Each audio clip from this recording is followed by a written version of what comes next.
Today we're going to be talking about the Czech archives, and I have a bit of a fascination with it because I know that you've been working with the archives for some years now, and I'm always fascinated by one thing, and that is that you guys have everything about everybody. Is that right? Or am I not quite right? Well, now it sounded that we are some kind of secret intelligence agency, but it's kind of correct because the Czech archives are very well preserved because we were not affected so hard by the Second World War. So a lot of documents preserved, majority of them. So for example, if we need to find out the birth, death or marriage certificates, it's not a problem. We find it in 100% of cases. And also, if we need to find some information about the citizenship, there is also a high chance that we will find, some old passports in the archive, citizenship documents, residence cards, and so on. So you are kind of right. We have documents about everybody. Yeah, and they go back many, many, many centuries, right? Like you can find documents that are close to 1,000 years old. Like I understand that birth and marriage records were kind of recent as far as written records, but you can, if your family is like from a noble family or has some provenance, you can go back nearly 1,000 years, right? That's right. But as you said, it's just for the noble family. For I would say normal people or regular people, it's like around 400 years into the history. So you can make your family tree like, I don't know, 14, 15 generations, which is still pretty impressive. It's pretty amazing, yeah. Yeah, but for the, citizenship and the residence records and so on, these are mainly from the 19th and the 20th century. So the deeper you are going into the past, the less information you are able to find. But we are mainly focusing on 20th century and the ancestors of our clients. So there, the archives have a lot of documents. And tell me, is it easy or difficult to deal with the archives in the Czech Republic? They are very easy to deal with, I have to say, but they have some laws they need to follow, which is basically mostly about the privacy laws. So basically not everyone can apply for everything because for obvious reason is a family history and the people can still be alive and so on. So you usually need to prove your kinship to the ancestor you are looking for, and in our case we also need a power of attorney from the family. So they need to follow these privacy laws, but if you have everything in order, then they are very easy to deal with.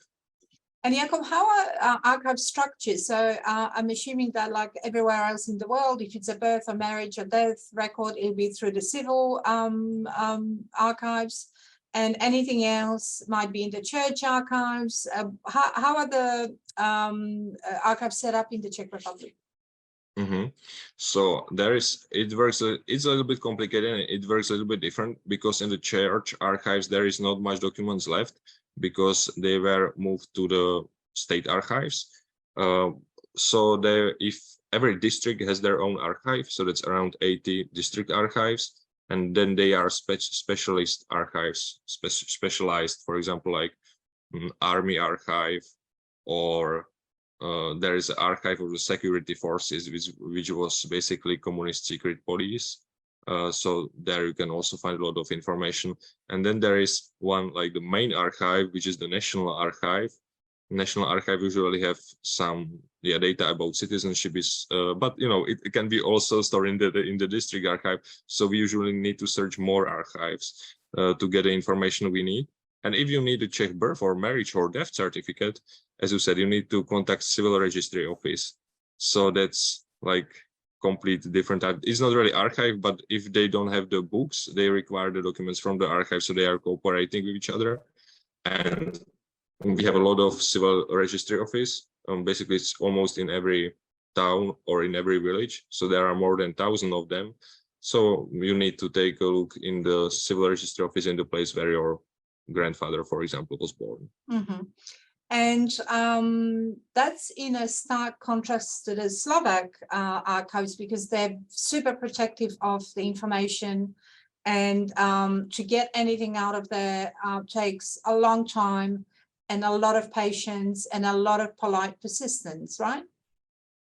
Yes, I would say, it's not that people in Slovak archives wouldn't be less helpful than in the Czech archives, but they also have their own laws which they need to follow. So there is more complicated representing someone on the basis of a power of attorney.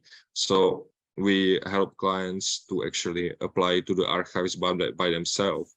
And then usually they are able to get some documents from the archives, but from my personal opinion, it's easier to get it from the Czech Republic than from Slovakia, but maybe someone wouldn't agree with me. Yeah, no, I think I would. I'm one person that would, and I think you're absolutely right. They're both helpful, and if anyone wants to do this themselves, they can. There's nothing to stop you from contacting the archives yourself, but you might not know which documents to get, where to get them from. And the other issue, I think, with the Czech Republic and Slovakia is that the borders shifted so much that some documents might even be in Ukraine or even in Germany, right? Yes, that's right. Especially because one part of today's Ukraine is called Subcarpathy Ruthenia, was part of Czechoslovakia for 20 years. And a lot of Czechoslovak actual documents stayed in the Ukrainian archives, but we are usually also able to get it from there.